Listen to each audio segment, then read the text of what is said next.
Hello and welcome to A Pint of Cthulhu. It is I, Ethan, the Red Toucan, and I am the DM for this adventure. For this adventure, we have Josh playing Addison May, the Tabaxi Fighter. We have Soren J, aka Jay, playing Furby, the Furbolg Druid. We have Captain Hero Man, aka Cap, playing Gertrude, the Hill Dwarf Barbarian.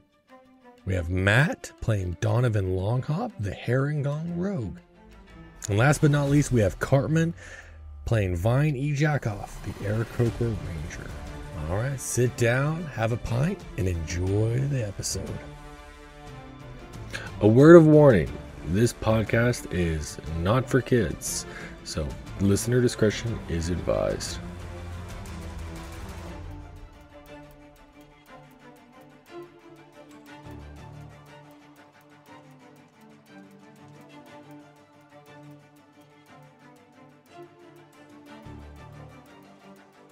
Hello and welcome back to take 3 of Pint of Cthulhu for today. We had some issues at first. I'm using my computer again. So first it was my mic not playing my audio. It is now. And then after about 5 minutes in, Matt decided, hey, maybe we should level up. And we just had to scrap audio and spend the next 15 minutes leveling up for you guys. So I'm going to go ahead and start down the list, I guess. And you guys just tell me that now that you're level 4, what's new about you? Donovan, what is new about Donovan? Donovan's had a basic stat increase on Dex and Charisma. It's now 18 and 19 Charisma. And also has Thunderwave. Because why not? Yeah, that's the last thing we needed. One of us. The three amigos. Ooh, ooh, one of us. Thunderwave 2, the Electric Boogaloo. Thunderwave 3. Disco Inferno. Thunderwave 3, you're gonna need a pee. Oh no. Cap, what is Gertrude's new abilities? Gertrude didn't really get anything in the way of new abilities. She can use her rage an extra time, so there's 3 rages can be used between every short rest, which is good. A basic stat increase, so that obviously went on to strength and constitution. So she's now got a big chunky health increase of 64 hit points and an 18 armor class. Good God. So she's going to be she's tanky. She's going to be running into every fight, as usual, head first. My God. You people are making this a little too hard to be a DM. Josh, what is Addison May's new statistics and maybe new abilities? Addison May really didn't gain anything from this, just a couple of basic upgrades that Matt helped me out with. Okay. I guess we'll have to have those upgrades are. No? Okay, correction. Matt, what has Josh got now? We had a strength and a Dex update. Let me turn to my secretary, Matt. Matt, please. Please explain Josh's new abilities. Jay. Furby got a shit ton of new spells, a slight upgrade to Wisdom, and increasingly more hubris than before. Hubris. Okay. I didn't see hubris in the stat sheet. Oh, it's an invisible stat. Hitting that 20 when I was rolling for that one. I mean, technically, Furby is kind of batshit crazy, considering he's constantly hearing a second Viney's voice in his head. So yeah, he's found a god he can kill. Hubris. Oh, God. Okay. So I hate to ask, but I've not had any confirmation if he's even done it. Cartman, did you even level up to level 4? Yeah, I did. What did you change? Not very much for me. Just the increase in charisma and dexterity by 1, and I changed out one of my spells to detect magic because I wasn't using the tools animals much. Okay. Actually, yeah, that helps a little bit. Especially, I mean, Furby kind of is like the only one that really. Would even kind of help with that, really. You can do talk to animals, can't you, Furby? Yeah, I can do talk. Wait, hang on, can I? I think so. You can change into them, so... Well, I can change into them. That doesn't mean I can talk. Speech of beast and leave. Hang on. They can understand me. I don't necessarily understand them. But I'll check my spells list too. Hold on. But I have speak with animals. Yeah, I do. It's a spell though for me, not a magic ability. Ah, okay. All right, then. So I think that is everyone, then. So if that's the case, if we remember from last time, guys, that you successfully completed Cragmaw Castle, and have rescued Gungeon Rockseeker, and he is just rested up at Stonehill Inn. I would say it is definitely the next morning. You guys kind of wake up bright and early. You do know where you have to go. And I will say, you guys kind of all get up. You go down to the lobby of, I would even say kind of lobby, maybe the restaurant part of the Stonehill Inn. I guess where all the drinks are and all the tables are and everything. Getting fancier and fancier. Yes, absolutely. There's a new weird fern in the corner. And then there's a guy in a suit by the door, taking everybody's coats, and very, very dapper, very good lighting. But you guys go down there, and Gundren is just kind of sitting at a bar with his head down, and in one hand is a mug of alcohol. Basically a mug of ale, I would assume, but you would assume, but you don't know. And don't assume that man's drink of choice. Sword. Exactly. It might be a martini. You don't know. Martinis are good. Martini and like shaken or stirred. Yeah. A martini in a wooden mug. Can you go ahead and put my martini in this tankard? I don't want people knowing I drink a martini. That'd be great. And then there is actually, no joke, there is a goblin you don't recognize immediately behind the counter, polishing a glass. He is in a dapper suit. He has got hair, like really nice slick brown hair, and it's slicked back. Looks like a little bit of a gel in there, and he is calmly just wiping a glass away like a normal bartender. And what happened to Jerry? He doesn't respond.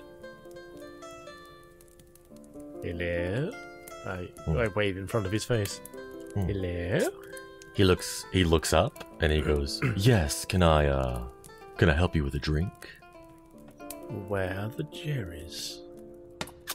In the back, and then there's one right there, and there's one and there, as he points around, there's another Jerry. You obviously know Jerry, is walking around with a tray with mugs and bringing them around to various goblins that are in around the tables and everything. You guys would assume it'd be around 10 a.m. ish. So maybe people are on break, things like that, or maybe it's an early lunch for people, but it looks like it's a slight rush, but not swamped. But yeah, there is a Jerry walking around like a waiter. Obviously he looks like normal Jerry, not near the same as this guy.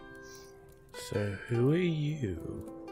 Oh, they call me Alexander. I showed up a while ago, and I told the Dawn that my passion is mixology. So clearly he put me here. I guess we are going... Oops, sorry. Oh, no, please. Go ahead. I guess we are going to be very good friends then, mixologist. Yes, you may call me Alexander.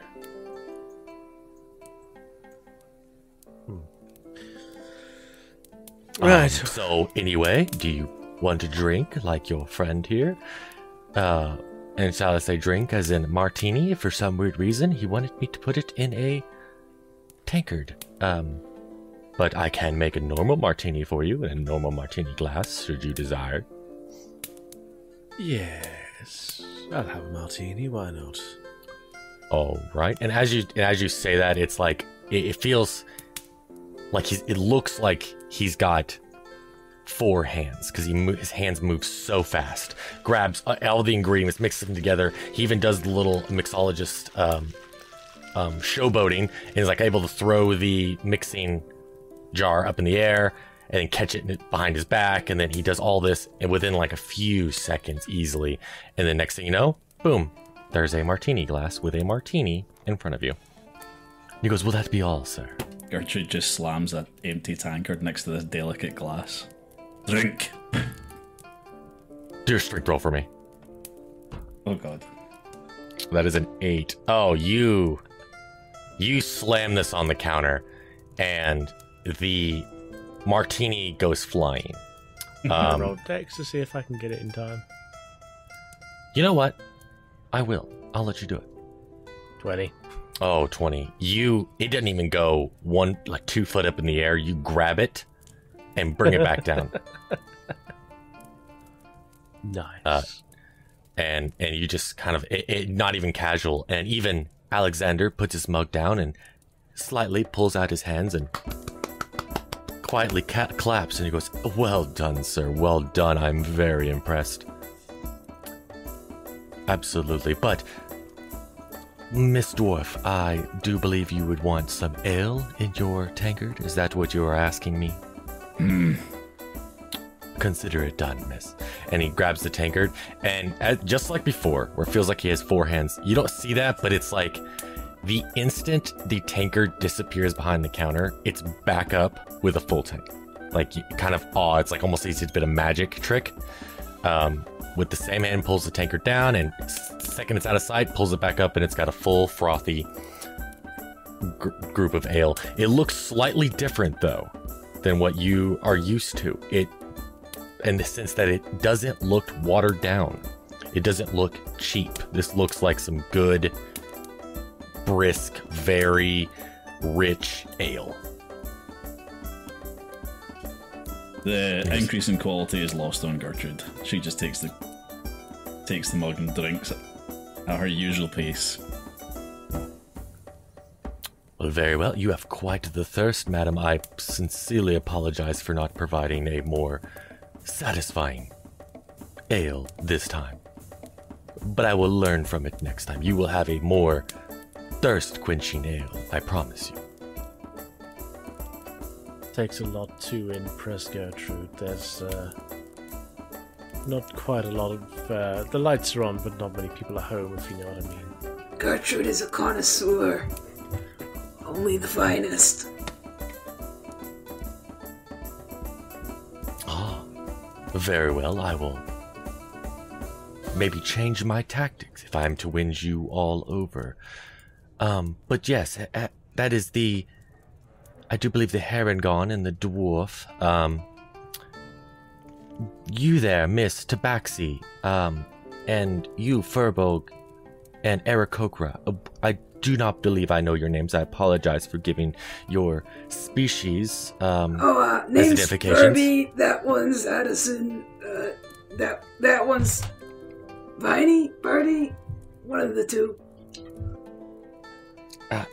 Okay. I appreciate that. Okay, then. So, if I do believe Addison, Furby, and Viney, would you all like something? No, thank you. No, All right. I'm good. I still got stuff from the Jerry. I'll pass. Furby doesn't like to drink. He's already hearing voices. That is terrifying. Okay, well, if that is the case, I sadly have some other customers to attend to. This gentleman here, and he points to Gundren, still with, as if not even noticing you guys are there. Like his head is still down in his arms, holding that tankard. Hasn't looked up, no nothing. And Alexander goes, yes, he said he was waiting for you guys, so I believe talk to him. And I will attend to others. I appreciate your business. And he wanders off. Gundren, talk to us. What's the deal? What's going on? And he lifts his head up, and he's got a little bit of drool coming down from his mouth, and he peers over to you squintingly, and he's like, "Oh, it's you guys!" Clearly intoxicated, like heavily, and it's kind of scary because it's 10 a.m. Gertrude Like he sits is next to him plastered. and gives him a encouraging slap in the back. Oh, Gertrude, you salty lass. How are you? Gosh, I feels like just yesterday that I hired you all on. Oh man, wait, was it yesterday? Gertrude doesn't answer. She just sort of grunts from behind her with her mug at her mouth. It's been at least a week. Oh, well, that's a good idea. And he tries to pull up his tankard to his glass, and he just dumps the entire martini on his face, completely missing his mouth. It was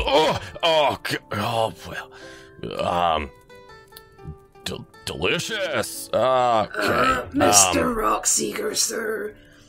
Speaking of you hiring us, we might have lost the other guy. Silbar. Sildar. Yeah, he kind of might have turned evil or got eaten by something. Not entirely sure about that. Gotten eaten by something? What? Evil? Okay, now, I may be just a little drunk, but you're gonna have to slow down and explain to me what the hell you're meaning. First thing is, I wasn't really working with Sildar, he was just following us. He had business in his town. If I vaguely remember, something to do with a wizard? I don't know. And he just was coming along, I guess. But I don't even remember, really anything past hiring you guys, really. And then all of a sudden I was at that castle. You kind of got ambushed by, goblins. Definitely not the goblins around here. Other different goblins. We got Sildar out, but you got dwarf traffic to the castle. And then we got you out, and now we're here. At some point along the line, Sildar became a little bitch. Yeah, he kind of seemed possessed. Perplexing. I mean, I only really remember, what I asked. If it was yesterday, I literally have... Well, how long has it been since I hired you guys? How long has it been since we set out from Neverwinter? Like a week? Oh, but you don't have to worry too much. Apparently all the evil shit's from that guy called Spider or something, and he's over at some other place. Like some cave, I think, maybe. So we're safe because we're here. Wave Echo Cave. Far away in time. Sounds like it, but since he's not here, we're all safe, so... If that's the case, we must... My brother, Thundrin, he went ahead of me to Wave Echo. We've got to hurry and save him. How long ago was this that they were all going to the cave? Fuck did we know? We just kind of know they ain't at the castle where they were supposed to be. Didn't ask. Yeah, we kind of just... Kill What? first, ask questions later. Well, We smash first, ask questions never. if that's the case, we will we'll have to head there right now. Here's the location on the map. And he pulls out y'all's map, I assume, because you guys kind of have one that everyone's been writing down locations on, and marks where Wave Echo Cave is. And he's like, okay, just in case we get lost, this is where we meet up. I will head there first. Whoa. Hold Last on. time you did that, you got kidnapped. Yeah, you got A lot. royally arse raped. Not happening again. Well, I'm sorry to say, but I don't remember asking for your fucking permission, actually. I mean, you kind of are the one paying us, though, so we do need you to be, not dead. I mean, your debt will be paid regardless. You're hired by the Merchants Exchange that I'm a part of. But you're cool. right. I'm the one that paid you, so that means you're gonna do what I say, Oh, cool. Go right ahead. not the then. other way around. Okay, so if you get I'm killed going. by going on ahead, we're fine. We don't have to go, like, save you. My brother's in danger. If you seriously think I'm not gonna go protect him, then you are dead wrong. Are you gonna wait till you're less drunk? No. We're dwarves. We're pretty much drunk 99% of the time. Have fun. Gertrude likes his moxie and has offered to go with Gundren. No, I'm sorry. Gertrude, I'm gonna go alone this time. But you guys follow along behind me. I said I wrote it on the map where it's at, but I'm gonna head off on my own. And then he How quickly can we follow him? Can we sort of just follow 10 feet behind him or something? you could try. Oh, if you guys want to do like I'll do a stealth check for the whole We don't time. need to hide. He can't stop us. Yeah. Yeah, pretty much. I'm leaving Like, ahead. And just they just, stomp his feet and not go. yeah. I mean, What's he gonna do to oh, you stop guys us just, from following so you're him? not even like secretly, like you're legit just openly like 10 feet Yeah. behind him the whole time. Yep, we're Legitimately good. just walk behind him, yeah. Yep. You know what? I said I was gonna go first, but this wasn't really what I meant. But, well, alright, tell you what, if you keep doing this, I'm not gonna pay you as much as I promised. Then we'll take... The Merchants Guild generally doesn't force tithe prices, dude. Yes, but I have a good reason. You're not listening to what I said. As I said, I'm the one that paid you. You're supposed to... You said to follow behind you. We're following Well, I behind said you. afterwards. This is clearly not what I meant. Fuck with the money. Gertrude will probably beat the living shit out of you. Do you really want that? And, like, as you say that, he's, like, slowly walking faster. He's a tiny little dwarf with Scotland. And then, like, he's going from, like, a fast walk to, like, a slight jog. And he's, like, kind of picking up his arms. I'm And, fairly Keeps certain- pace with him. and he, like, tries to he does, like, a serpentine technique. He, like, just kind of, like, tries bobbing and weaving, jumping around a corner. Like, he jumps behind a tree. Like, I'm not even gonna make you do, like, a perception check, because it's not that hard to keep track of him at this point, if you want to. So, Yeah, Fair. bunny man. At this what's point, up? can you just turn into a horse and we'll just follow behind him? Furby can do that, but there's kind of a lot of us this time. I don't know I can carry a cat, a chicken, a bunny, a bird, and a dwarf, and another dwarf. Fair enough. Okay, never mind. Let's just get there. His tiny little legs are like, what, 3 strides for one of ours? Donovan's saying this while he's like arguably shorter than dwarf if you don't count the ears. I want you all to roll a perception check. I can hop. Yay! Oh, Oh, good God. This is not looking good. 14. Yeah, Gertrude's still a bit drunk. She's Viney. okay. Okay. Wow, okay. So, in the blink of an eye, he jumps behind a tree and disappears. what a dick. Well, that means we go first then. Like, as you guys are kind of debating the everything, even though you guys are keeping an eye on him, he recognizes it, and then you just see him kind of start gliding a little bit towards the edge of the road, and then right behind a tree, and you don't see him. Now, Viney, with a 17, though, you see in the bushes in the forest, you see the top of his head, just like,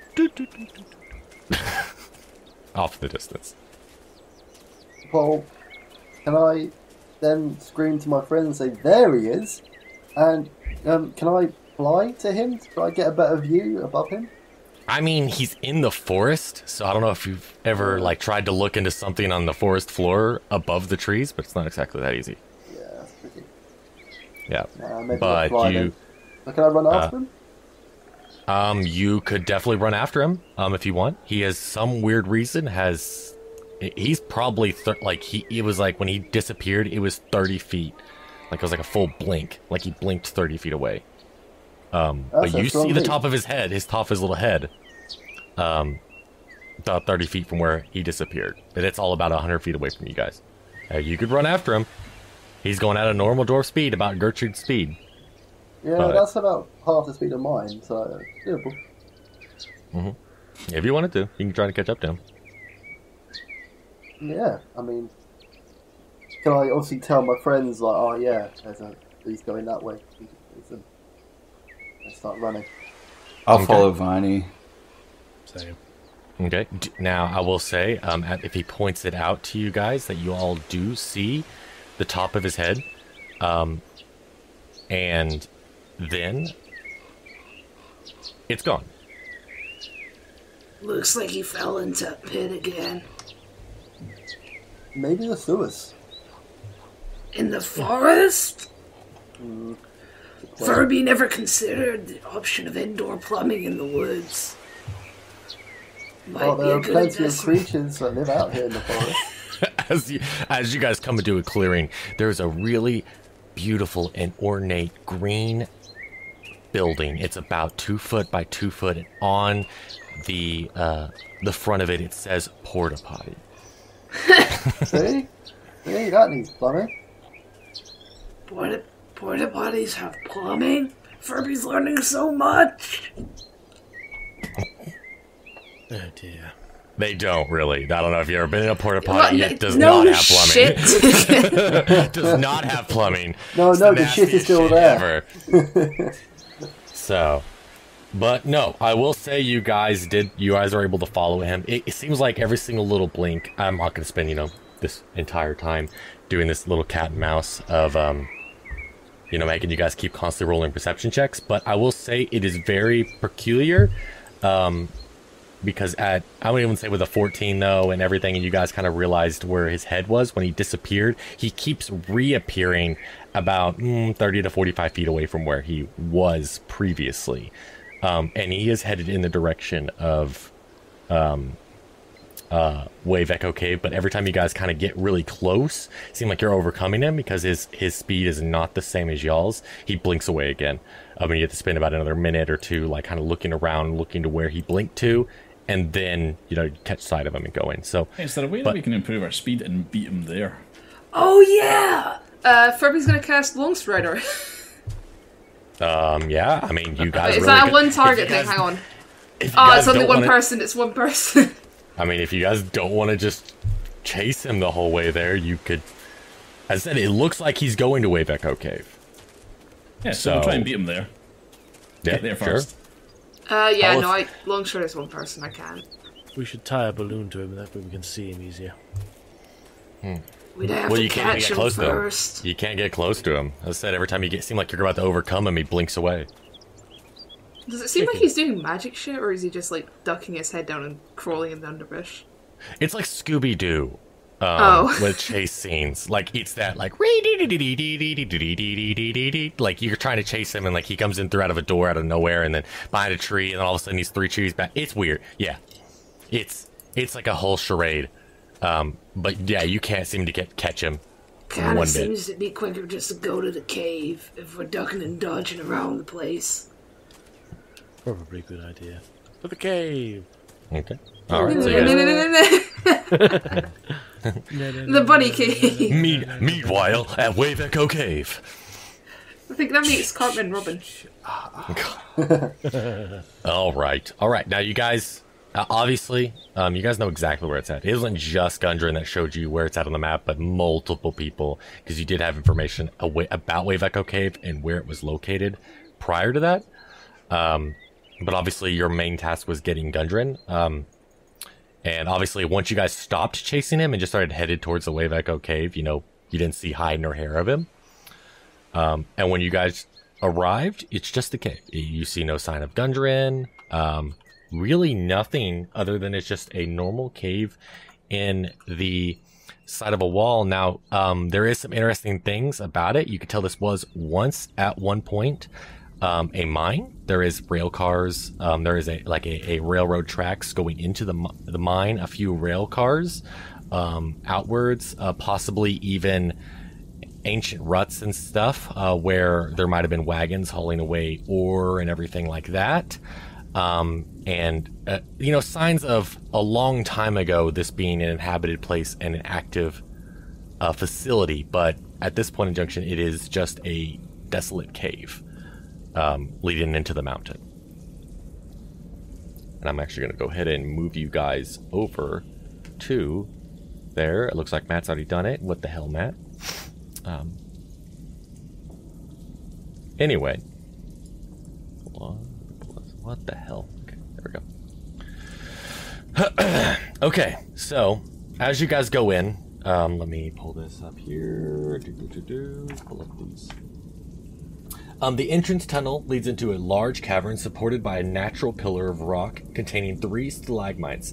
In the western part of the cave, behind the column of rock, are 3 bedrolls and a heap of ordinary supplies. Sacks of flour, bags of salt, casks of salted meat, lanterns, flasks of lamp oil, pickaxes, shovels, and other gear. Amid the supplies, you see the body of a dwarf miner, dead for at least a week. The northeastern section of the cave has collapsed, forming a 10-foot wide, 20-foot deep pit. A sturdy hemp rope is tied off around a nearby stalagmite and dangles down the side of the pit, at the bottom of which is a roughly hewn tunnel heading northwest and east. So, what do? You guys are in the cave, but it leads into a pit. Should we investigate the body? That'd be a smart move. Do that first. Gonna poke the corpse. Yeah, you can poke it. Do you want to do an investigation check, or are you just gonna... I'd like to search through the. I don't mind searching through the belongings. Gertrude Got kicks 19. it to see if it's still alive. Okay, yeah, you kick it and it does nothing. So I investigate it for 19. Okay, now, nobody else want to investigate? Just fine? Oh, go on then. Okay. Well, this is Tharden, Rockseeker. You guys do recognize him. This is Gundren's brother. One of his. There's Nundren and Tharden and Gundren. And this is Tharden. He appears to have been dead for a while. But you do recognize them because he was with Gundren when he left Neverwinter with you guys. If you guys do remember. He was the quiet one, kind of the stoic older brother appeared. But it is him, and there is nothing on his body. Pretty much all his possessions are, what I read out a minute ago is all around him. But no, he's been dead for a while. He's slowly decaying. Has the stench of death on him, but not quite completely maggot infested. So. Hey, Birdie, can you tell what killed him? Yeah, I was actually going to ask the exact thing. Because I got the 19 investigation. Do I find out what killed him? So, here's the interesting part. With the 19 investigation, you're exactly right. His face is contorted in such a way, to the point where at the 19 you knew who he was regardless, but otherwise, if you guys hadn't met him and hadn't recognized him, you wouldn't have been able to... I mean, if you'd seen him at a distance, you wouldn't have known this is Tharden, because his face is contorted in such a look of terror that it almost appears that that's what killed him. Oh my god, it's the ring girl. Yeah. His face... 7 days. Okay, so then when I realise his body in the state it's in, I'm going to turn around to the group and say, he died scared. That's it. Now you say that, but then also they all look around, but there's also a sword sticking out of his chest, so that's also a part of it. Yeah. He still died scared. This is what Viney sees, but everyone else can clearly see his face is scared, but there's also a sword that's like sticking out of his chest that doesn't go, like, it's an old rusted one. It's not really a wealthy one. Not really like even worth anything, but yeah, it's just got a big old giant sword sticking out of his chest. But as far as Viney knows, he died of fear. And they call him a chicken. I do think getting stabbed with a sword is pretty scary. The dude we're looking for, the bad guy, right? Spider something. Do you reckon he's gonna have guards too? More than likely. But then again, since when has that bothered any of us? At least they'll have one less sword. True, yes. Well, That's cheap. Can I take the sword? Is it a decent sword, or just a crappy rusty one? I mean, it's like a hunk of metal. I mean, you can take it, but it is gonna do nothing. Yeah, no, like it is dull as shit. Like you're probably really confused at how this actually went into him because it feels like trying to stab someone with a piece of wood. Like just a hunk of wood, like it was like a 2x4. This is very dull. would we perchance know if this is the only way in and out? Well, I don't think you would know that. No. Because Gundren just told you where it was, not, like, secret entrances or anything like that. So, Okay. as far as you know, this is the only entrance. So was the pit down here, yeah? Yes. And there's other stuff, like there's a passageway over here, yeah? Oh.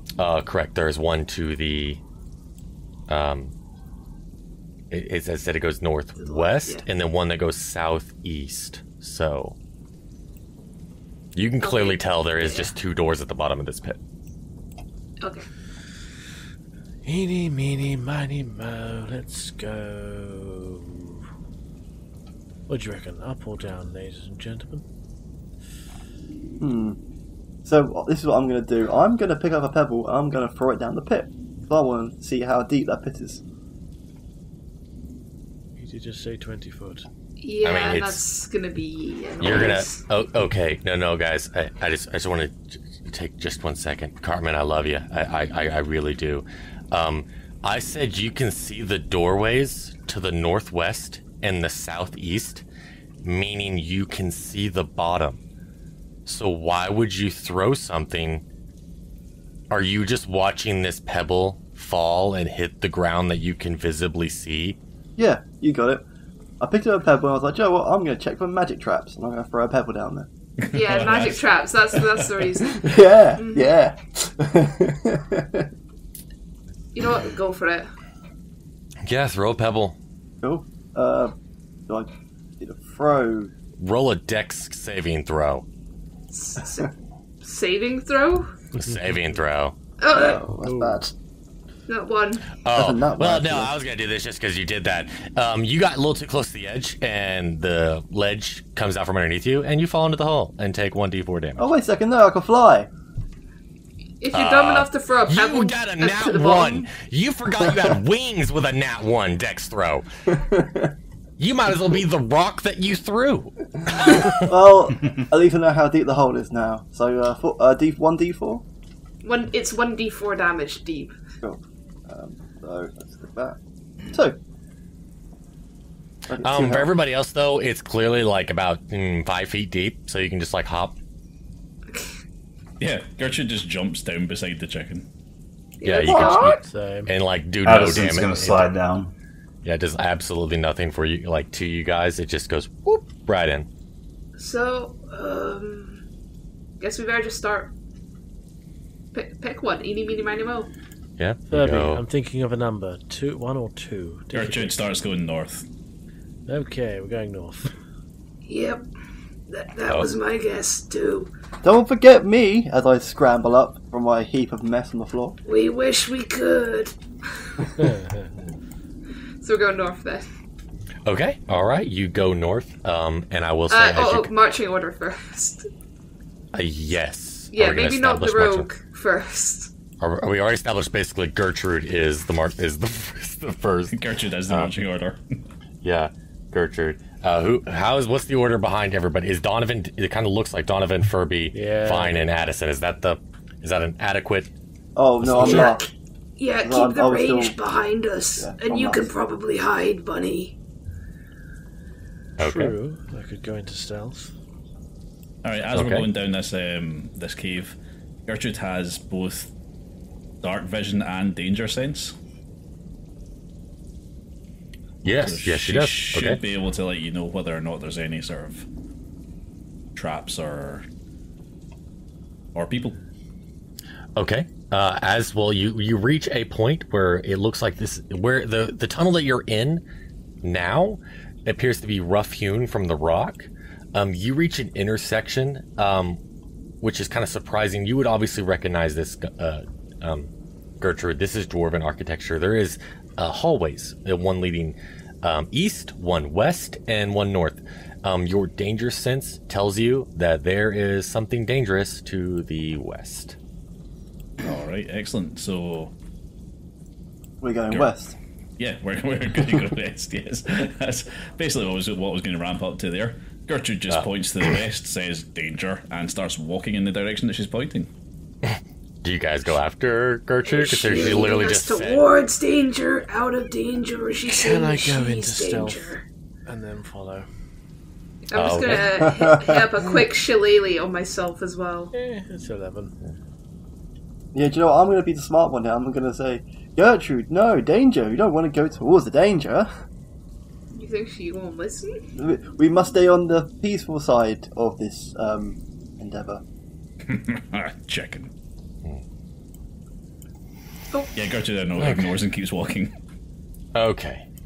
All right. So I do want to ask one thing, though. Hold on, let me pull up everybody's thing real quick. Sorry, I'm looking over one thing. Sorry, can I ask one thing as well?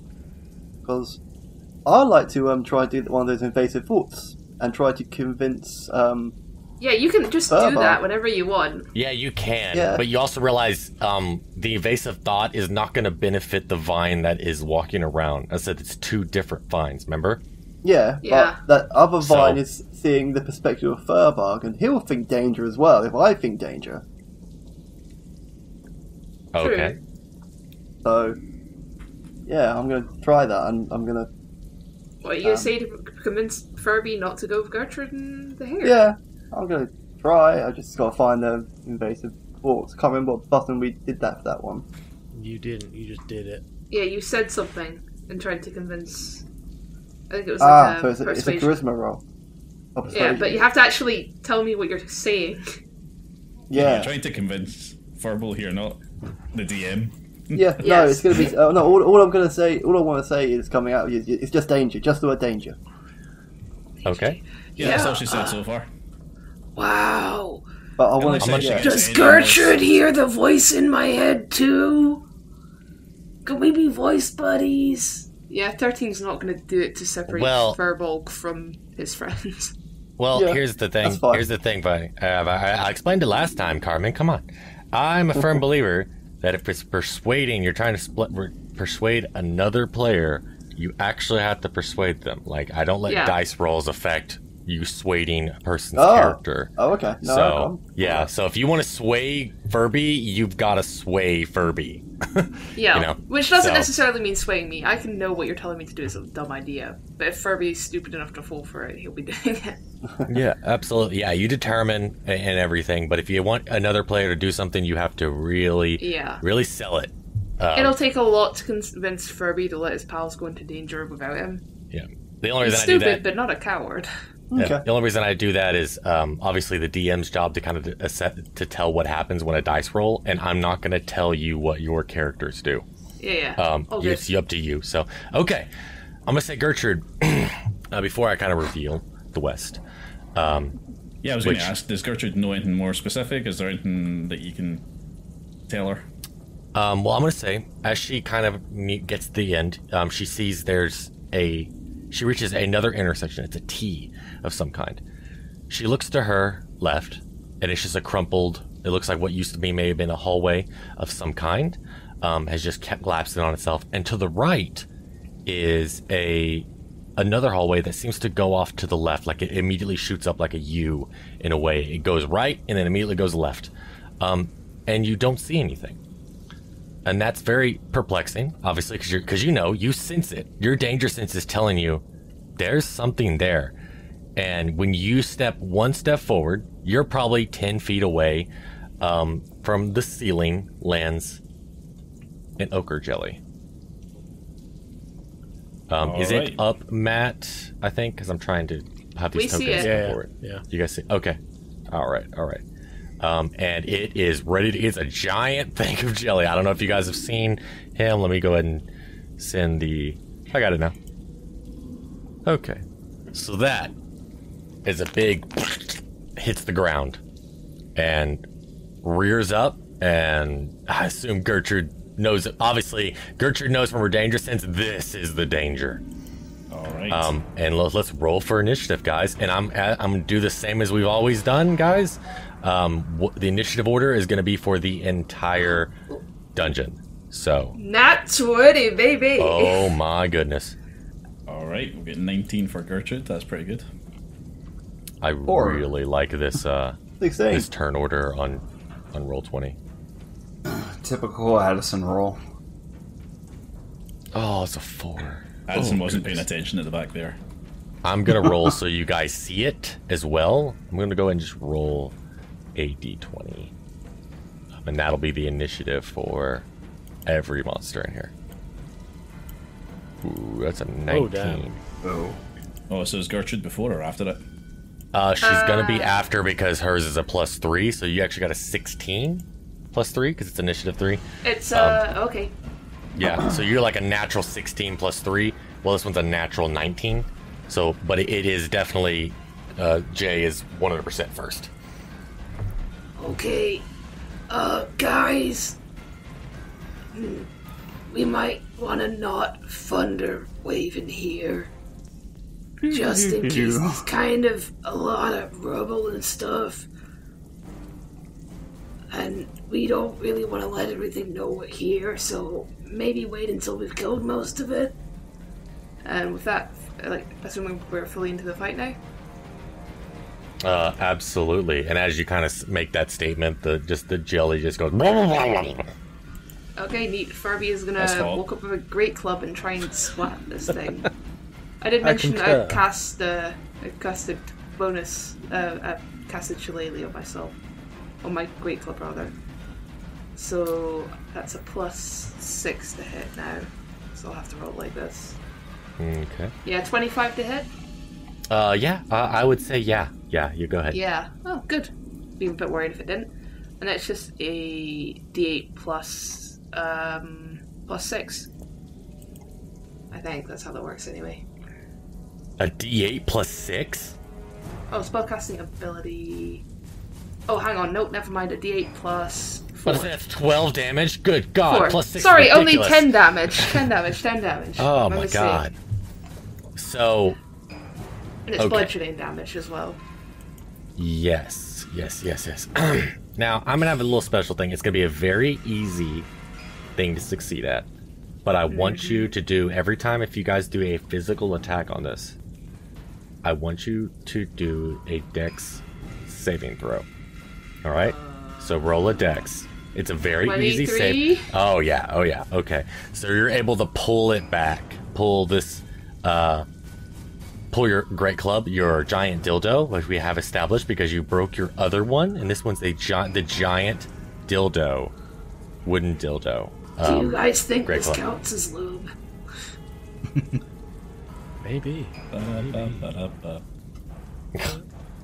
And as you pull it back, the ogre jelly goes, and he does his move, which is called it's pseudopod. And basically, he shoots a portion of himself at you. He obviously attacks Furby, and that's a 19. That hits. Okay, and it is 2d6 plus 2. So Yeah. No, wait, hold on. Yeah, it definitely doesn't do anything else. Nope.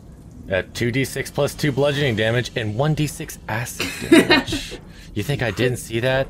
I think you initially didn't see it and went, wait, what? Oh, wait, hold on. Yeah, No. hold on. What is it? Wait, hold on. Whatever. Hold on. 2d6. That's 5 damage of bludgeoning damage and 2 acid damage, so you take 7 damage total. Okay. All right, and that is the Ogre Jelly's turn. It now goes to Gertrude. Gertrude, Yeah, what are you just doing? Gertrude's just going to try and smack this jelly. All right. See what happens here when she hits it with her gauntlets. It's come No. across, and she nat fails. Okay. Oh my goodness. Yeah. Critical failure. Okay. That I want you to bounce back. roll. You're gonna do that dex saving. This is gonna determine how bad this is gonna go. You're gonna do that dex saving throw, but it's gonna be a lot harder than it was for Furby. She gets 19 Yeah. for the dexterity throw. Yeah. When I said hard, it's a very hard throw, which actually it even says in the rulebook, a very hard save is you have to have a 20 or more. A 20 or more. Yeah. Oh yeah. All right. Okay. So yeah. Yeah. You fall into this ochre jelly. Like you full on try to swing, and it kind of like out of like it's a active flowing wave, like a wave. It dodges out of the way of your punch. You're not expecting that, and Gertrude's entire body shifts in the way of her punch, and she slips and falls and lands into the ochre jelly. And you guys see this is not a clear, like this is not a gelatinous cube. She's gone, like she's gone in the ochre jelly. Gertrude, all you see is yellow, like it's just everywhere, and it's just coagulating all around you. Yellow. All you see is jelly right now. All right. I'm going to go ahead. Is there time for me to do a bonus action in this turn? Yes, I will let you do your. If you when you explain to me your bonus action, I will see if I'll let you do it. No, she's just going to get really, really angry. Oh, she could do rage. Going to activate rage. Oh hell yeah, yeah! I'll let you do it. Absolutely. Right. So we're activating frenzy here for Gertrude, and yeah, Gertrude just she's screaming, but I don't think anyone can hear her. Oh yeah. It's sort of muffled, but she's definitely getting a bit fiery in there. Yeah. Because every sound this ochre jelly is making is coming from bubbles, and so it's like blah, blah, blah, blah, blah. And so every so often, every other bubble is you hear Gertrude's voice go, "Rah!" And that's it, like pop, and you see a bunch like it's in and out. Yeah. So just popping and bubbling, and now it is Viney's turn. Viney, what are you doing? That's a good question. I mean, my best answer to that would be probably just to notch an arrow and let it fly. Just go from there. Okay. All right. So you kind of come forward in front of everybody and just shoot an arrow at it. Go ahead and roll your attack. That's that one. 17. You did do your attack Yes. here. So that's a 17. Yes, you got it. I rolled a 17 for the longbow. Did that hit? Yes, with your longbow, absolutely, it Awesome. did. Oh So- God, no! Wait. Viney has the dildo club. Yes. Oh God. So, Did I attack This you is a DM. As a DM, I kind of screwed up. So I assume, could we just say you gave your dildo club metagaming wise to Furby, considering Furby used it to attack the ochre jelly already? Yeah, no, I gave it to her back in the beginning of the dungeon. Don't worry about that. Yeah. So we're gonna go ahead and I'm gonna go ahead and unlock that and get rid of that and boom. There we go. All right. All right. So. Yes, it does hit, and so do your damage. Cool. That would be 7.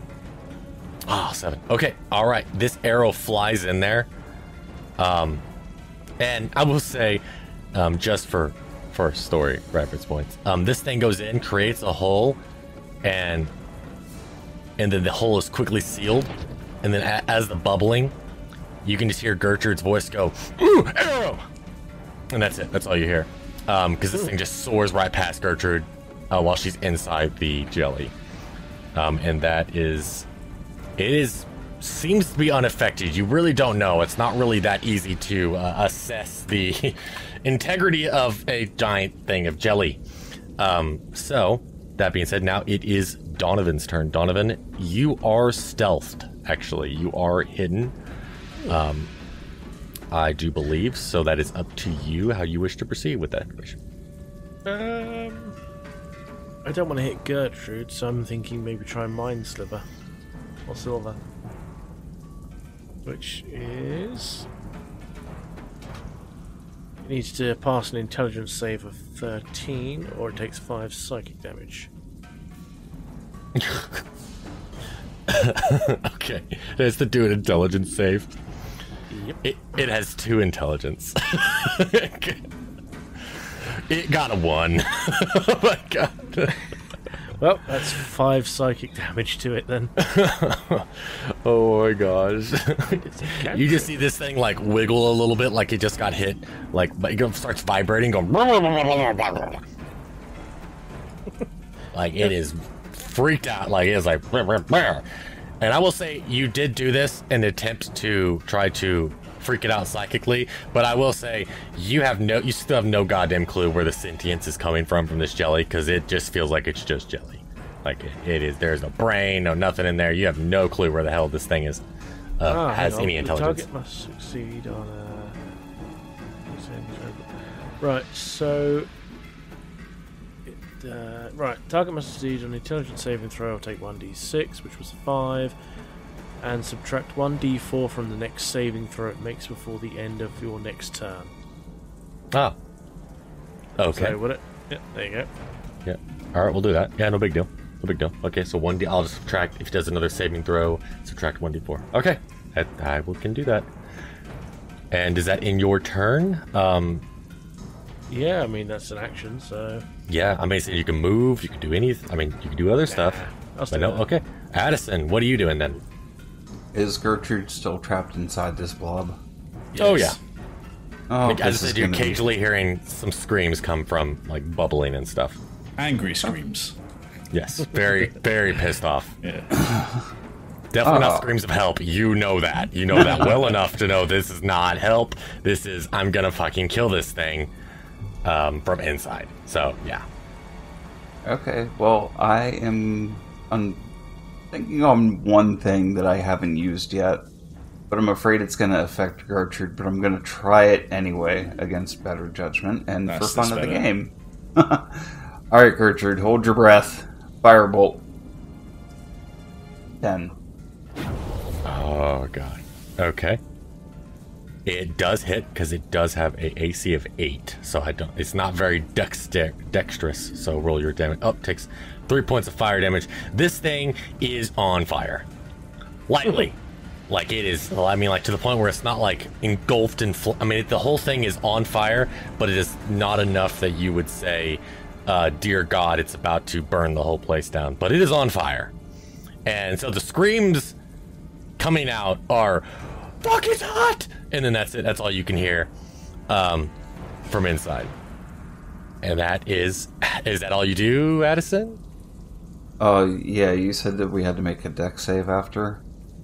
No, they did a physical attack. If you punch it or something, and the dex save was for, like, basically if it takes you, into it, like what happened with Gertrude. So no, if you don't, if that's it, then I'll switch on to Furby. Furby, what are you doing? I think Jay went to the toilet. Yeah, Damn it, Jay! All right, we'll wait. Do do do do do do do. Okay. That's not elevator music. It's like this. Well, great. It's your turn, Jay. Come on.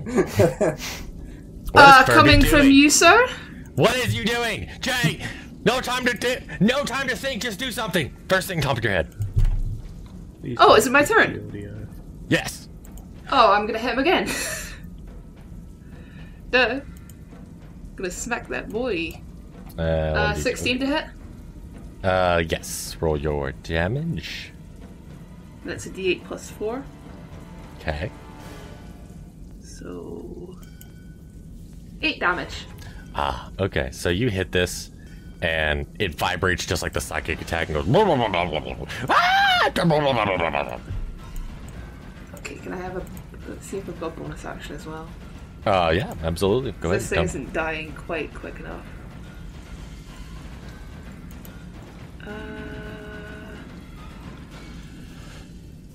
I'll peek the audio if I want to, Matt. You don't think I didn't hear you? Okay, deciding that perhaps the club isn't working quite as well as he wants it to, Furby's going to sort of snap his fingers together and summon a blade made out of pure flame in his hand. What type of damage does this do? Bludgeoning, slashing, I'm not piercing? hitting with it this turn, but it does magic damage. Fire damage specifically.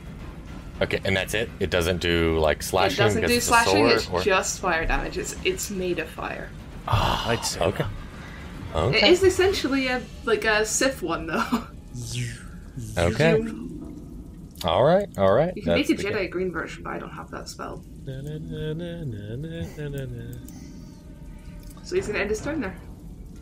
Oh, did Gertrude ever get out of the slime? Is she still in there? Nope, It's not Gertrude's still in yet. there. Is she drowning or is she fine?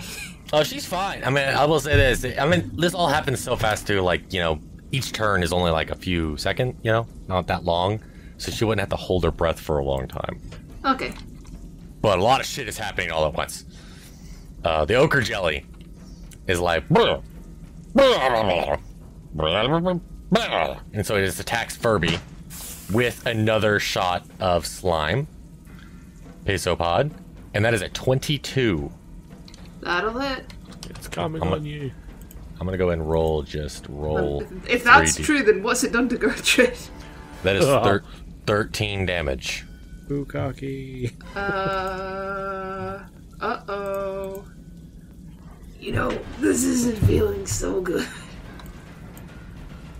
So, hold on. I'll just do 18. Yeesh. Yeah, that's not great. Don't like that. What are you at? 8 health. 8 health? Okay. Furby don't have no HP. Yeah. Yeah. You just got slapped in the chest with this thing. Yeah, and you're running in with a club. What the hell? He doesn't really have anything else at the Speaking of, actually, Jay did swing and hit it. Go and, I guess, metagame a dex save. Yep, I completely forgot. Yeah, so this gets absorbed in that you do not pull your great club out.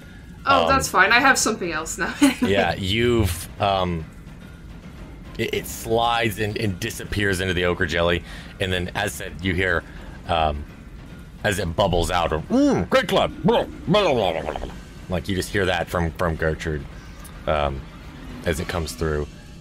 And now it is Gertrude's turn. Gertrude, you are in this thing. You've been shot at with an arrow. The thing is on fire. You've had a great club that looks like a dick just come in, like pierced it, which is really creepy. And you're just in there. I will say, with you enraged, it would not take much for you to jump out if you wanted to. But she's it gonna would punch her way out from the inside. Okay, so you're just gonna full-on bludgeon. Go and do your damage.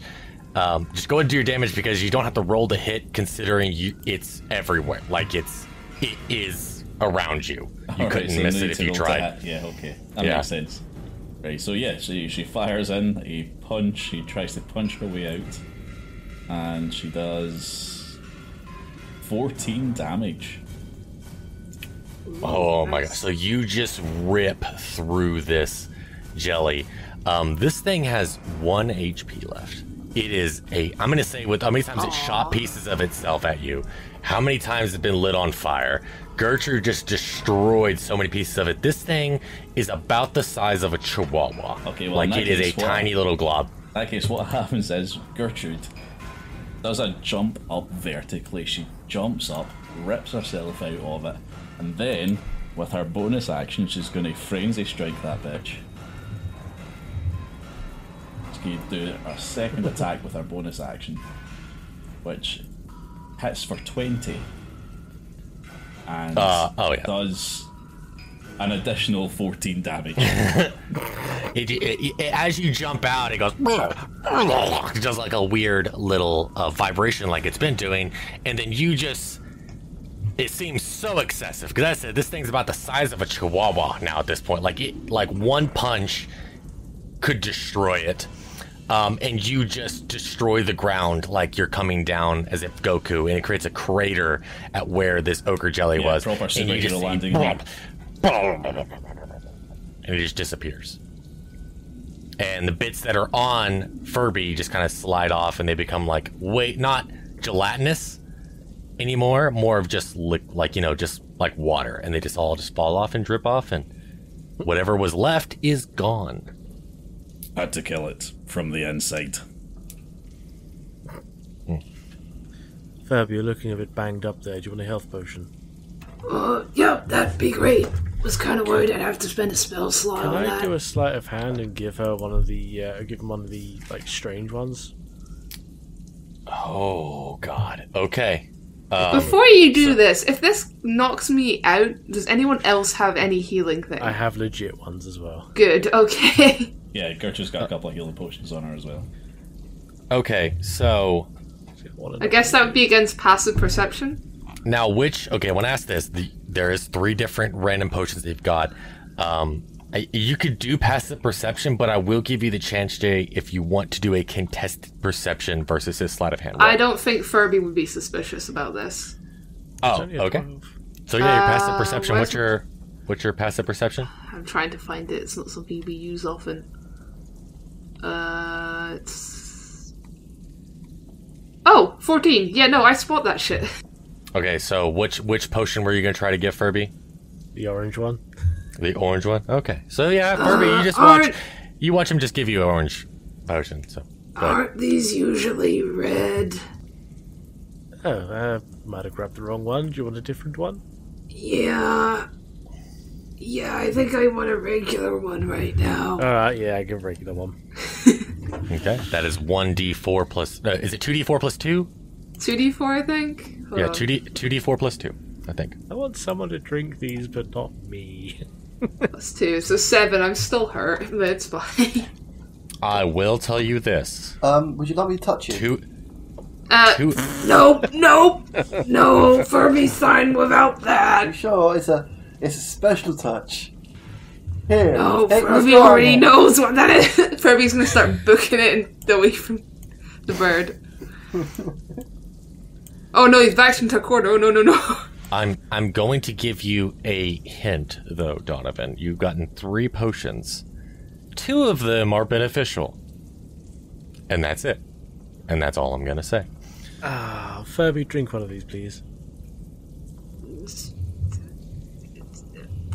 Okay. I don't know why you just didn't offer Gertrude a drink. Oh! No, because Gertrude's Get okay at the moment. If it's a good Pick a one, it'll be colour. wasted. purple, green, or orange.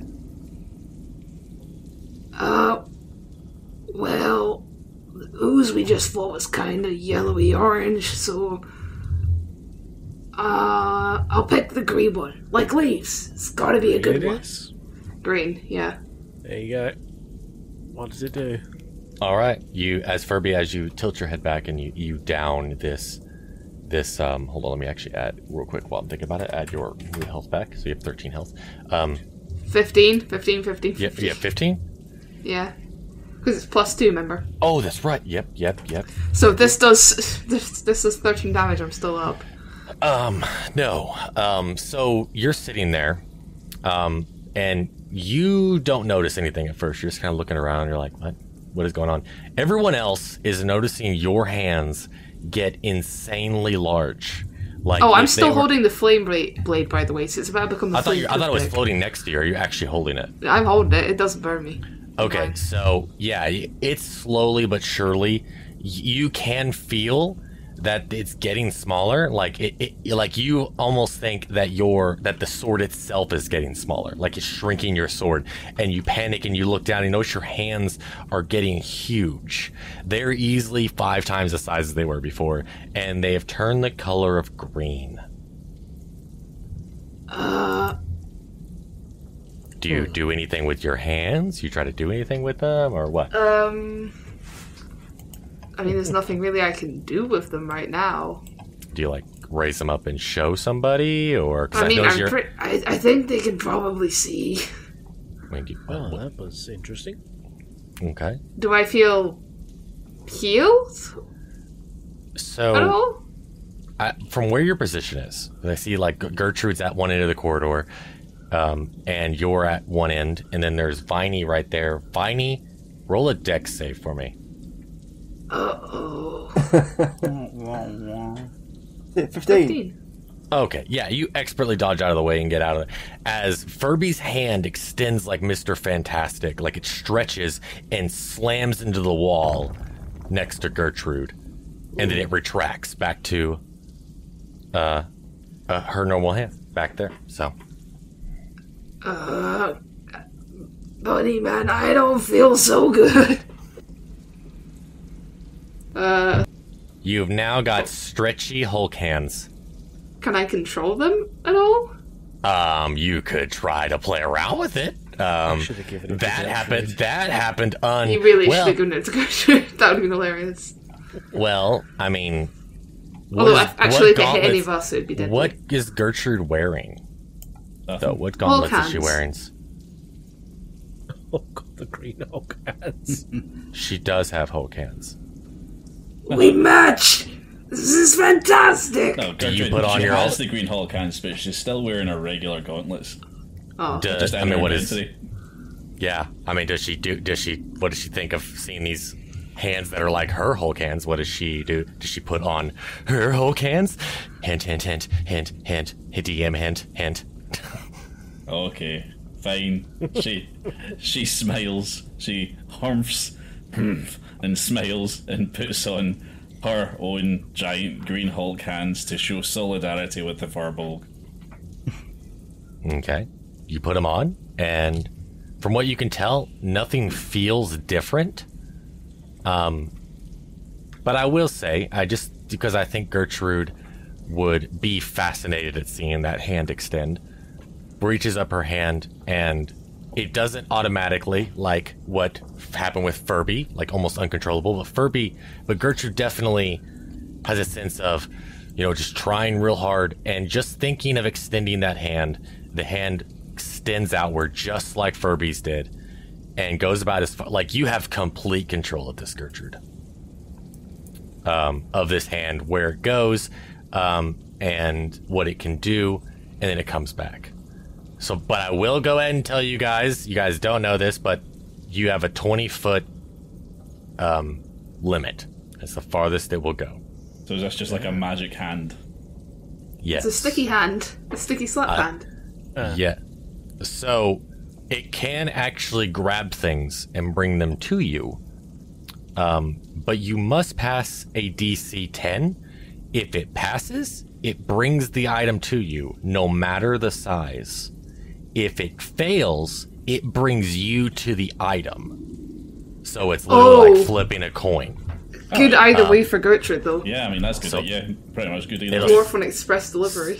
So it is a flip of a coin. You may be wanting to use it use the getting pulled to your advantage, using it like a whip, Okay. Indiana Catapult Jones. into the middle of a battle sort of thing. Yeah, but if you grab like a stalactite, when I say anything, as in like it's a flip of a coin. If you're wanting to be pulled towards the item, and you pass it, it'll yank the stalagmite stalactite out of the ceiling and pull the stalactite to you, kind of thing. It's a literal flip of the coin.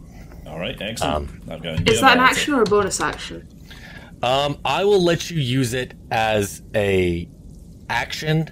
Bonus action, you'll have to explain to me why it's a bonus action. Okay. I'll let you be open to that. You just got to kind of give me a reason why.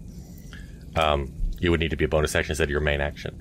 But otherwise, yeah, you now have Hulk hands, Furby. I will say for probably 2 hours. I think Okay, is and what I Flame rolled. Blade's it going up. to last for 10 minutes. Okay, so you now have Hulk hands, and Gertrude now has her own personal Hulk hands. Okay, all right, that is what Let's happens find with something to fight. the green one. Yeah, go for it. Right, so what direction are we headed now? Stick Gertrude back in front and lead on, I guess. All right, the same order, I believe, right? All right, Marching let's have order. a wee look at the cave system here. So that was Actually- dead end, right? Yes, Okay. it ended with the ogre jelly. Yeah, so we're back, and we were heading north, so I guess we continue to head north. Yeah. Now, just for the sake of time, they actually have a thing where this place is so big that there's going to be a lot of times where you're not going to meet someone, and they want you to do, like, you know, random encounters, but I'm not going to do that just for the sake of time. So, you're going to find the monsters that are on the, that are already on the map. So, All right. Okay, so you guys go north, I believe, is what you said? Yes. Okay, as you go north, you reach in, obviously you see to your left is a collapsed tunnel, and then to your right is what appears not very far down, is a T. And then, and that's all you can see from there, your pathway, but there is a path going north. Keep heading north. Gertrude is a straight line walker. She just keeps on going. Okay. All right. So you don't even notice the pathway going to the. She notices it. She doesn't care. I mean, like to your left as you keep going north. You guys are going to have to move your thing because it's also like I'm revealing the pathway and, you know, and doing it. I have to keep switching back between different things to do that. So if you're just going north, then yeah, you just plainly ignore the pathway to your left that continues. And there you go. As you come into area 10. Gertrude has found water. Let me pull up area 10's. Okay. Oh, there was a thing for area 2, but yeah, but it basically just, you know, it says the area consisting of numerous intersecting passageways. The ceiling here are only 6 feet high, and several of the passages in partially excavated rock faces. But yeah, that's fine. You're in area 10 now. A still pool fills much of this cavern. The water is dark, revealing little of what might lie within. The shore of the pool consists of a thin layer of broken shells from strange pale mussels, and a fishy odor hangs in the air. The passage leads south from this area, and a set of steps climbs up to the east. A sluggish stream flows out of the cave to the northeast. Alright, Gertrude sort of takes in our surroundings a wee bit here, smells the air, gets a little bit hungry, and then starts heading towards the stairs. Okay. Alright, hold on. Secret tunnel. Secret tunnel. So you're just, going just straight into Over the mountain. just going straight up the stairs. Yeah, so she's gonna have a look up, see what's up the stairs. Okay. Alright, as you come around, you see to the north is another set of stairs. To the south is one of those partially excavated tunnels done, and right directly across from you is a door. Alright, Gertrude is going to... And this is actually, I will say this is a old door, but it is clearly not been used. You know, there's no dust on this door. So like it has been used recently. Alright, she's going to try and open the door. Okay. Alright, it is barricaded. It feels like it is locked. You cannot move it. Alright, Gertrude is going to punch the door. Alright, do a strength roll. And you hit it. And do nothing. Oh, hold on a second. Wait, no. Okay. How long's it been since that fight? You know, you did a strength roll, but you punched it, so I don't think a strength roll is correct on that. Actually, roll your damage for your, roll attack. Alright, okay, hold on. On your gauntlets, because that would be better. See where you're going for that. Yeah, because Not damage, I was about to attack. say, if she's still in rage mode, that's the advantage, but I don't think it really matters with that basic attack there, 15. Okay, yes, you break open this door, and inside this room is 5 bugbears. 5 bugbears, excellent. And they're all, 2 of them are sitting around a fire. 2 of them are sitting around 3 of them are sitting around a fire, and 2 of them are sleeping on the bed. And obviously this door just goes flying and slams into the ground about 5 feet away from them. And they look up and they smile. and grab We their were looking weapons. for the bathroom. Yeah, so Gertrude just walks in and says, "Where's Spider?" And one of them just goes, "You'll find out soon." Oh, cool. And they raise Is the this going to weapons. be a guided tour? A guided tour is what you're gonna say? No. No. Oh. Sorry, you're not here on the reservation. We have a guided tour with another group at 2. But yours isn't supposed to be until 5. I'm sorry, but that's gonna have to wait. And they raise up their gloves. Oh, Furby's not so good with time. Thanks for the courtesy, though. Right. Oh, is Furby just trying to talk his way out of it? Like, nope, never No, mind. Furby's generally like, oh, you guys were offering a guiding tour? Oh. Paid to get it. Oh my gosh. Okay. All right. Well, you guys walk in, and everybody went in there. And Matt, the Bugbears have a 19, so they're after Furby, but before Gertrude, or is the same one as the Ogre Jelly. So. All right. Well, Gertrude's blocking the door, So. No. so they have to get past Gertrude to attack everyone else at the moment. Yeah, absolutely. I think you're short enough that if anyone has a range, they can kind of just go above your head. If you guys can't tell from the squares, Wave Echo Cave is a lot bigger than what you guys are, so I think I need to move just your size a little bit. But that's all good. So, I didn't get the chance to use that fancy sword, unfortunately, but I still got it on me. It should be within 10 minutes. So, Furby... Oh, tiny Furby. Well, yeah, because see how big the Bugbears are? Oh, hold on, how is it? Jeez, I need to know if I can make it now. Yep. 30 feet, I can. Fantastic. Each square is... What was it? Down the bottom. 10 foot. 10 foot. So Furby's gonna get to here, which will take how much movement? 20. And make a slice with the flame blade thing. So that's gonna be the glowing, flaming sword of fire. Oh, that's an 8 to hit. Ooh, okay. With. I'm assuming that doesn't do it for a bugbear. Oh no, armor class of 16, so no. Yeah, I figured. And panicking slightly because, whoops. Boy, might have fucked up. He's gonna heal himself. Okay. With a Cure Wounds, so that's a d8 plus 6. Healing. Okay, alright, roll that. 6, so that's 11 points of healing for myself. Alright, perfect. Okay. Alright, you are healed up and ready to go. Whoops. And then now... And if I can actually, I think I still have 10-foot movement, right?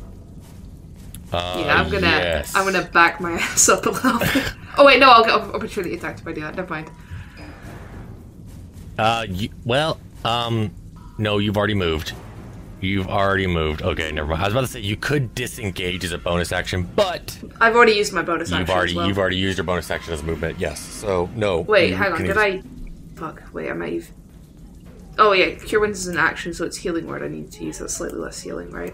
Yes, I need to take like some of that off. I'll do that though. There we go. Okay. Are you able to adjust your Yeah, I'll adjust it in a second. Okay. Here, I'm gonna do that. Yeah. Just doing math. I think that's right.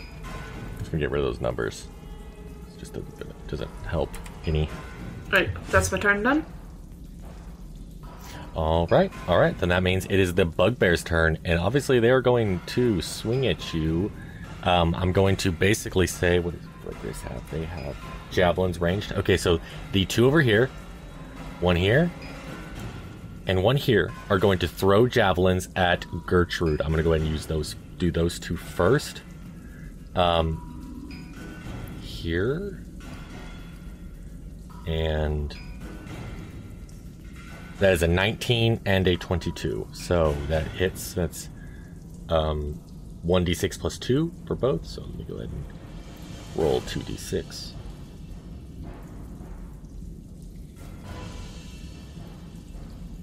That is 12 damage, which does frickin' nothing to the tank that is Gertrude. Gertrude takes the damage, but she's not downed. Okay. Yeah, and the other ones just grab, what the hell? Why are you doing this to me? Okay, there we go. The other 3 swing their weapons at Furby with their Morning Stars. That is a 15, 19, and 17. A 15, 9. A 15, 9, and 17. Okay, hold on. Yeah, that's a bit different. Yeah, I know. It's my bad. My bad. So the 15 hits and the 17 hit. The 9 does not. Okay, that is 2d8 plus 2. Uh-oh. I think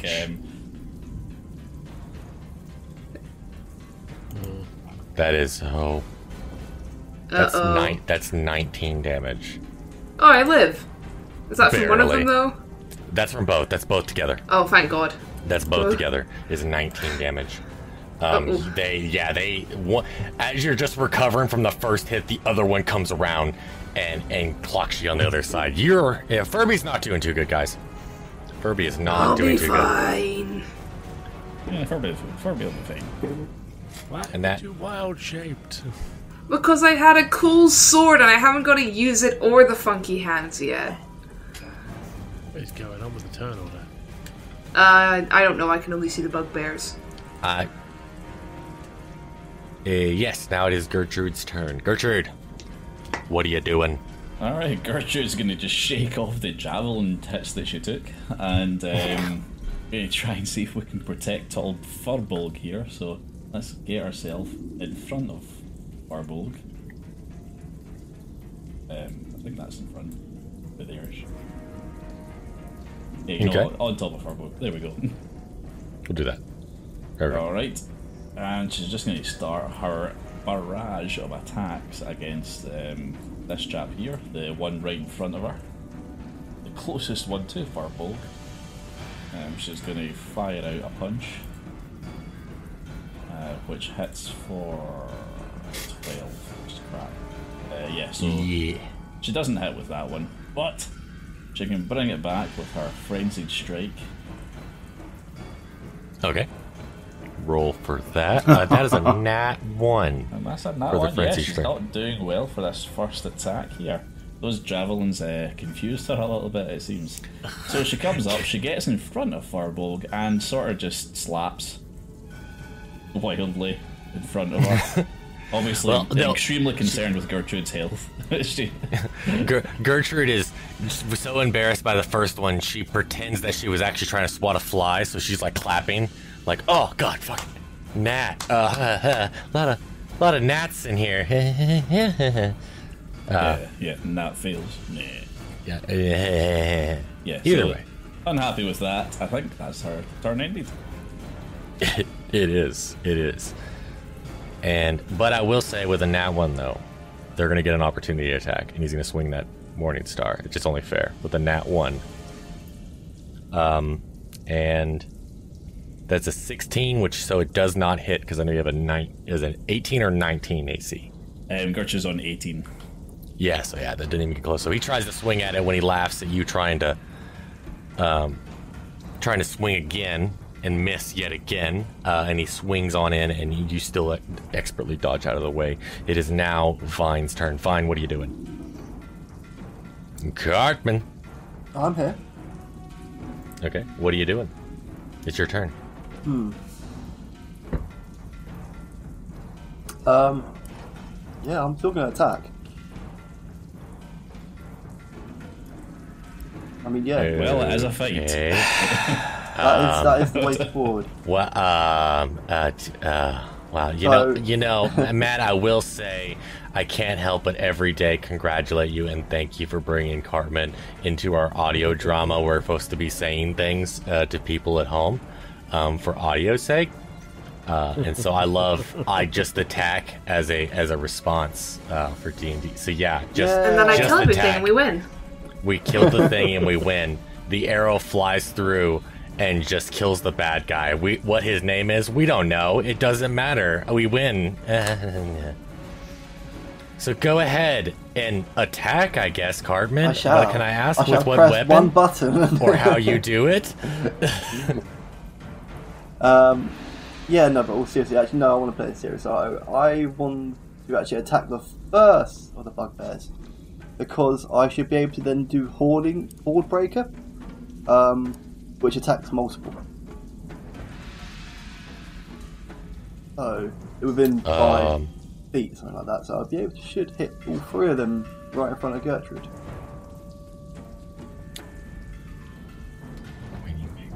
You go, okay, so you can't hit all 3 of them. You can hit 2 of them. No. One, and then you can immediately attack another. It says That's it. right here. It. One. Yeah. You can make another attack, not like 2 other attacks, but 1 other attack. Okay. Yes. They're technically 10 feet apart, but I'm gonna go ahead and give that one to you. Go for it. Cool. So I'm gonna launch off the first one. 20. Did it say 5? The each square is 10 foot though. Doesn't make any sense. It's the bigger squares. So that is all 3 then, isn't it? That's weird. Well, no, it's only, Oh, only yeah. 2. No, it is only 2. So I only get to fire off twice. Okay, I'm gonna use both those. Both the 22 and the 20, and both will hit. So roll your damage twice. Roll 2 damage. That makes yeah. 4 and 11. Okay, so I would say the one in the front just takes this, but since you've got Gertrude and Furby out of the way, you kind of get his shoulder because he's mostly being blocked by them two. But you definitely are. He's big enough. Clearly, he's bigger than them that you can see him, and you get him square in the shoulder. He goes, "Oh, damn."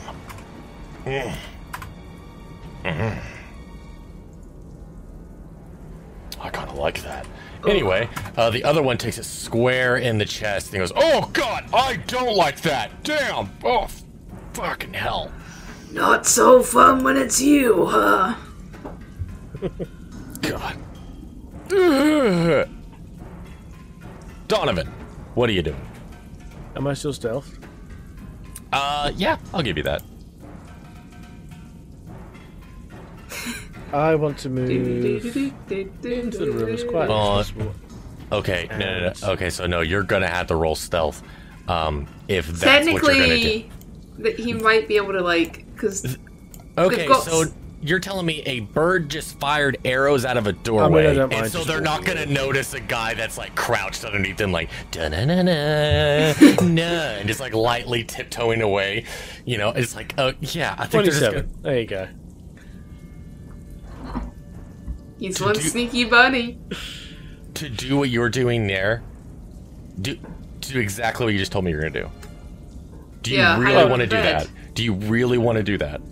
You said to roll stealth. I wanted to go over Yeah, there. I was gonna give you disadvantage because you're coming out of a fucking doorway that they're looking at. They might be looking at Furby or Gertrude. You don't know. Doorway hole that they saw people come out of. Do you think they're not going to be watching it as a bunny? It doesn't just matter goes, considering what I want to do next anyway. Which You is just going got a to be nat that. 1. Yeah, they just watch you literally do as I say. Just da-na-na-na. You're even making the noise. Uh-oh. Where are you aiming that? Where are you aiming that, Matt? Along that line there. The 1, 2, and 3. Possible? Oh, for It's fuck's a sake. direct line. Is it like a... Well, that's the one thing I want to ask. Is it a cone? It says it's a line. So is it like With a 5 like foot a width. fire hose kind of thing? Where it just like Yeah. shoots like a fire Yeah, hose? it's like okay. a laser beam as well. Like, just 30 straight. foot Okay. line, Just 5 straight foot shot. width. Okay. DC 13. Okay. DC 13. I'm going to roll for 3 different bugbears. Otherwise, they will have to roll a... They all pass. Oh. Never mind then. Not kidding. They all got... One's a 19, 18, 19. Worth a try. Never mind. Oh, it doesn't have a if they fail, they still take half damage thing? Yeah, they still take something, right? I mean, you still hit them, right? I mean... It depends on the spell. Some of them just don't do anything. It just like lands and you just like cover them in a green goo and they go and they just kind of look around and go, "Did he just come on us?" It's like silly God, I strength. hope not. God, I hope not. Yep. Why is it green? That's How fucking much- weird, dude. How much psychic damage does that cause them to? no, you've enraged them. Like, it's the exact opposite. That motherfucker just jizzed on us.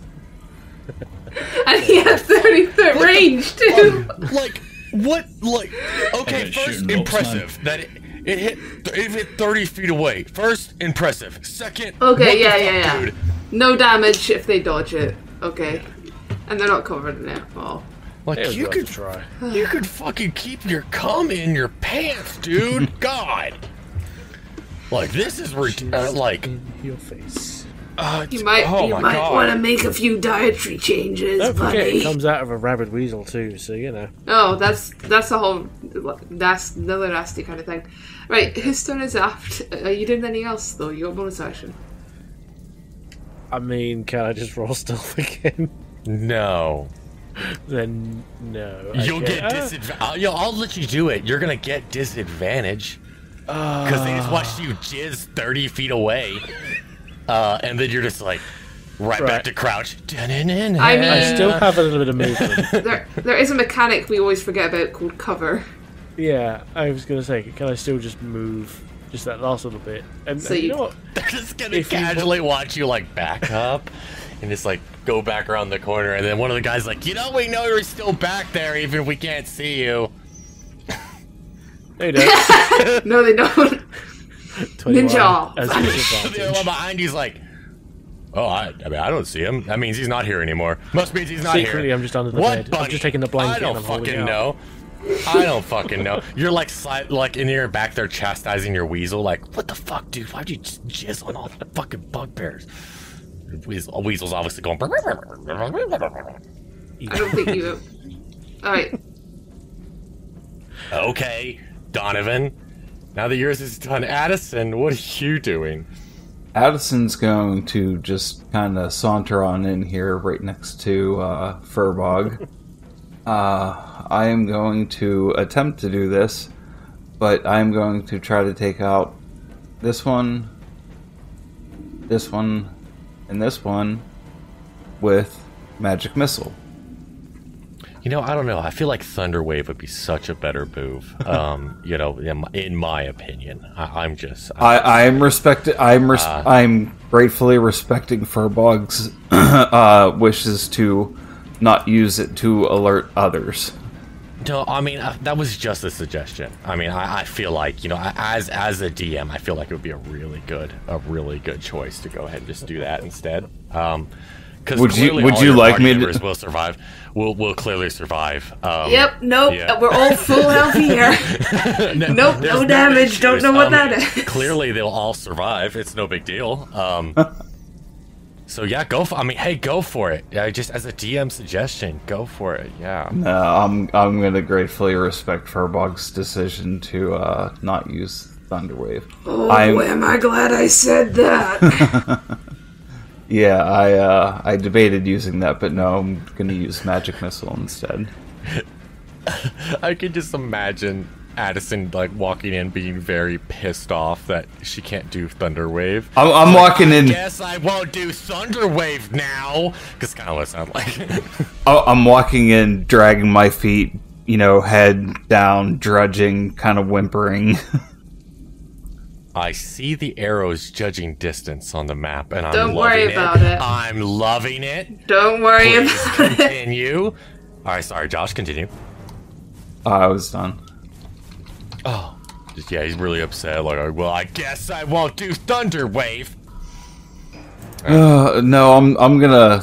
I'll just say it. I'm gonna save it for something that's probably gonna end up killing all of us.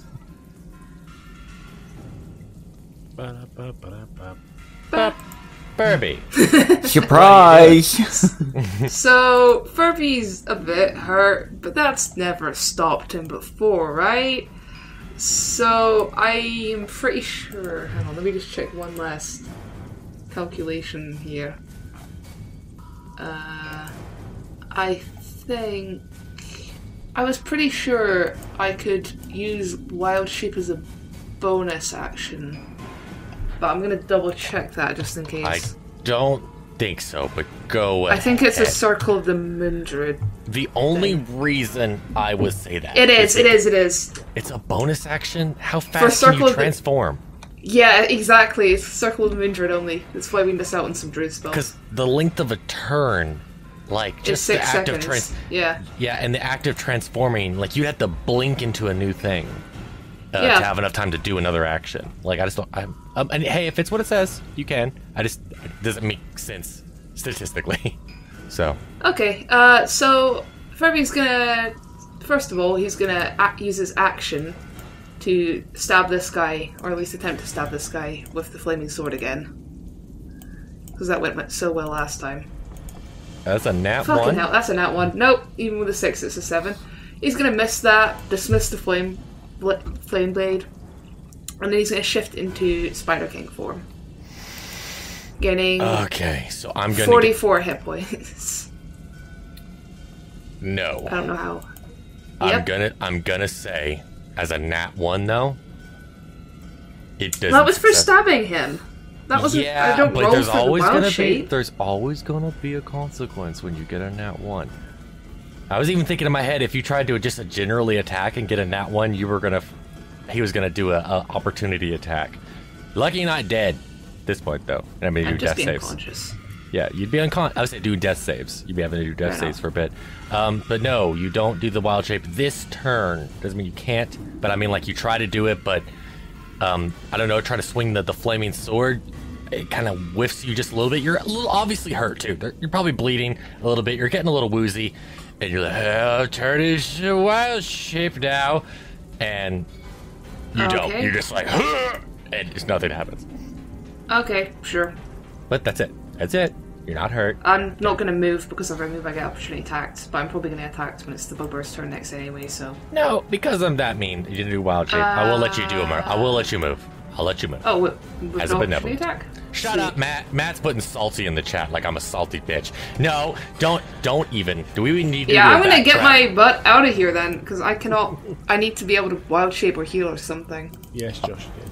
Yes, Josh, they did hit. So They did hit. I'm Sorry, hiding behind yes, the in chat. doorway. Okay, yes, I will let you do that because you didn't do There's so wild many shape. flies in this room. I will let you do that, but you weren't.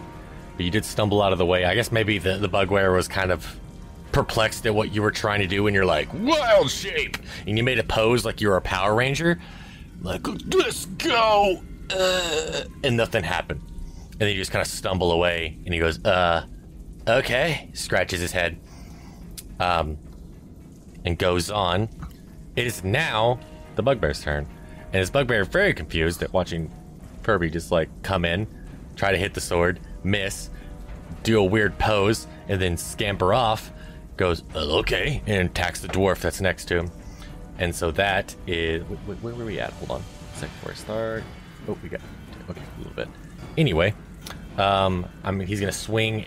The other three are gonna come in and get closer, but the two bugbears farther back actually stay where they're at, and those three will swing their Morning Stars at Gertrude. Let me roll the attacks. That is a 23, 22, 23. What the hell? Yep, they all hit. And then Javelin ranged at Addison. So I'm gonna go and roll the damage for the Morning Stars. So that is, Gertrude, that is 6d8 plus 6. So what's my damage? It's 35 damage to Gertrude. Oofed. Oh my Oh, god. she's feeling this one. This one's like, boom. It's like, help! It's like the stereotypical thing of people kicking a person while they're down, beating them up in an alley. It's like, yeah, take this. Just getting wailed on. Gertrude's like, I got it, don't worry. Just like can barely see out of one of her eyes. It's swollen. So, oh yeah, this is, she's pretty rough. It's really rough right now. She has 17 health. Does that mean I get to At the touch moment. Gertrude? That's beside the point. Okay, anyway, Addison. I'm gonna go ahead and roll the attacks for the javelins. That's a 19, 20. So I know those hit because you got a 19. Yes. 1d6 plus, that's 2d6 plus 4. Come on. 9. Oh my goodness. Yep, plus 4, so that's 13 damage. You are at 25 health points. Okay. But yeah, these arrows, these javelins just come out of nowhere and like this is probably the one time I am noticing you guys are getting wailed on, and by no means of my own. This is legit dice rolls. Matt can attest to it. He can see my dice rolls. So luckily I do have a person that I was going to ask knows if my I could rolls. use an athletics move. Well, only reason I say no is because technically your AC is kind of like you dodging out of the way and stuff. Gotcha. Yeah, that's the only reason. Like using dodge and things like that. I would let you do that if it was like an opportunity attack or something like that, or it was like just something that was happening that didn't necessarily have a roll itself on Okay. damaging you. I'd Yeah. let you do that, but this circumstance, the AC is your way of either dodging out of the way or blocking it or something like that. So, Well, I'll take these hits gracefully. yeah. Gertrude, you have just been beat the fuck up, and this is definitely, I think, the least amount of health Gertrude's ever had, It's definitely percentage-wise. the worst beating she's took so far. So she's definitely frenzied. She's got her frenzy on. She's just swinging. She's swinging wild here. Yeah, I mean they're right next to her, so she's going to take both her attack and her bonus attack. She's going to attack. So Okay. fire in with the first one. Which you have, okay, so that's the first one. Do you have advantage on these attacks because of your rage? Oh, hold on, let me check. I'm saying that, guys, because people at home, he's got a nat 20 as the second roll. Frenzy one. And that would be very helpful right now. Yeah, Looking that at would y'all's help. health bars. Yeah, looking at y'all's health bars and looking at their health bars, y'all could use a nat 20 at the moment. Advantage on strength checks and strength saving throws. Ah, so not attacks. Okay, so it's just 14, sadly, which does not hit because they have an armor class of 16. So, but roll your bonus attack. Oh, okay, that one hits. Roll your damage. Alright, rolling the damage. Okay. Alright, so Gertrude smash for 14 damage. All right, you hit this guy square in the chest. This is the one with the arrow sticking out of his shoulder, and he tries to take it like a man because he sees you winding up for a second second punch because you missed the first one, and he kind of, I know, gets a little ballsy, a little arrogant, and just sits and takes it, thinking, oh, whatever, we're kind of sitting still, and she's missed 3 times now, and he gets this square in the chest, and it's like getting hit by a freight train, and he doubles over, and he goes, oh, that hurt worse than I thought. And at that point, it is now Viney's turn. Viney, what are you doing? Well, I mean, we're still in this fight, so I still want to try to kill these guys, but Gertrude's pretty damn hurt. I mean, I could try to heal her up. Gertrude doesn't mind. Oh. Okay. Yeah, Okay, so you're gonna... so I'm gonna sort of walk up behind her and do healing touch on the spell. Oh no, cure wounds. Okay. Alright, I guess that's your main action. You healed for 4. You heal her for 4 damage. Correct? Yes. Believe? I'm wrong? Okay. Alright, you're now at 21, Gertrude. And then you didn't move though, so your bonus action is still movement. You can move around more, but that's all you can do now as a bonus.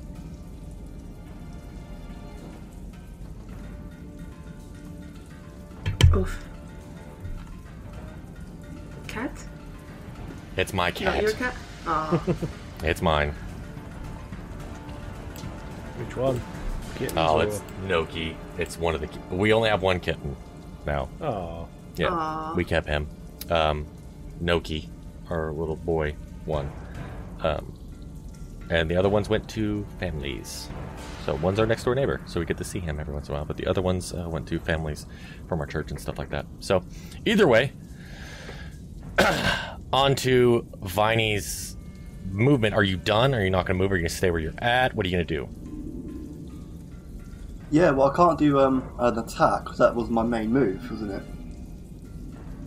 Yes. So I'm just gonna jump. Well, I said all I'm you just can do is gonna- move. Yeah, I just want to jump back to the wall. Then I want to move back 2 squares. Okay, absolutely. Get back to the. We get back over here, kind of like not Yeah, block the doorway, that kind of works, thing. yeah. Okay. All right. Perfect. I will, because we are at an hour and 52 minutes. I will go ahead and say, since Furby is at the top of the initiative order, and the next one is Addison, we're going to go ahead and finish it with Addison's turn for this episode. So, Addison, what are you doing as the? Did I skip yours? Yeah. Oh, it did. Yeah, It he's immediately still went hiding in past. the corner. Sorry. Okay, I'm sorry, Donovan. I guess someone keeps skipping forward in the turn order, and I'm getting confused to where we're at. Donovan, you don't get a fucking turn. Your sass, ridiculous.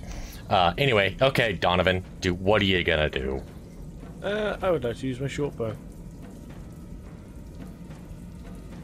20. Who you hitting? Go ahead and do the. I'm gonna hit the bugbear here. I can probably see that one. Okay, 1, 2, Gertrude's left. Okay, go ahead. And So- your attack, your damage. I mean, Damage and then sneak. Oh, sneak is 10.